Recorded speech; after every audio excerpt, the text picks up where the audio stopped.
Liquor brands కి ఎందుకు మీరు అనుమతి ఇచ్చారో జగన్మోహన్ రెడ్డి గారు సమాధానం చెప్పాలి. అంతిమ లబ్ధిదారులు జగనే, ఖచ్చితంగా జగన్ అరెస్ట్ చేస్తారని ప్రచారం జరుగుతుంది. కుటుంబ ప్రభుత్వం జగన్ అరెస్ట్ చేసే అవకాశం ఉంటుందా, ఏం చెప్తారు? సిటీ ఇన్వెస్టిగేషన్ ను బట్టి అది ఎలా ఉంటే law will take its course.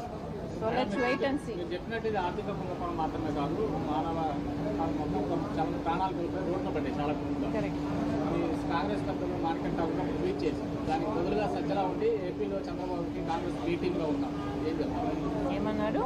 ఏపీలో కాంగ్రెస్ చంద్రబాబుకి బీ టీంలో ఉన్నాం.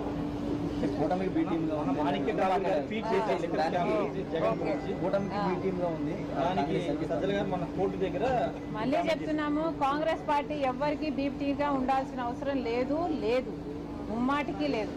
ఇంకేమైనా మాట్లాడితే జగన్మోహన్ రెడ్డి గారే ఇంకా మోడీకి దత్తపుత్రుడిగా ఉన్నారు. ఏ బీజేపీకి అయితే రాజశేఖర రెడ్డి గారు అంతగా వ్యతిరేకించారో అది ఒక మతతత్వ పార్టీ అని, అదే బీజేపీ పార్టీకి, అదే మోడీ గారికి జగన్మోహన్ రెడ్డి గారు దత్తపుత్రుడిగా ఉన్నారు. 5 సంవత్సరాలు దత్తపుత్రుడిగా ఉన్నారు. జగన్మోహన్ రెడ్డి గారు ఇంతవరకు కూడా గంగవరం పోర్టుని ఎందుకు అదానికి కట్టబెట్టారో, రాజశేఖర రెడ్డి గారు 30 సంవత్సరాలలో అదాని పోర్టు మళ్ళీ ప్రభుత్వం చేతిలోకి రావాలి అని డిజైన్ చేస్తే కేవలం 600 కోట్ల రూపాయలకే ఎందుకు అదానికి కట్టబెట్టారు? జగన్మోహన్ రెడ్డి గారి దగ్గర ఇంతవరకు సమాధానం లేదు.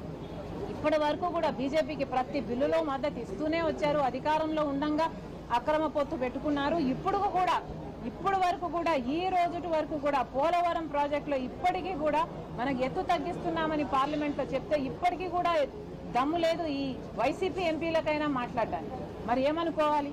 జగన్మోహన్ రెడ్డి గారు బీజేపీకి దత్తపుత్రుడే, జగన్మోహన్ రెడ్డి గారు బీజేపీకి బీ టీమే. బీజేపీ అంటే ఎక్కడో ఏదో లేదు, మన ఆంధ్ర రాష్ట్రంలో బాబు, జగన్, పవన్ వీళ్ళే బీజేపీ. Thank you.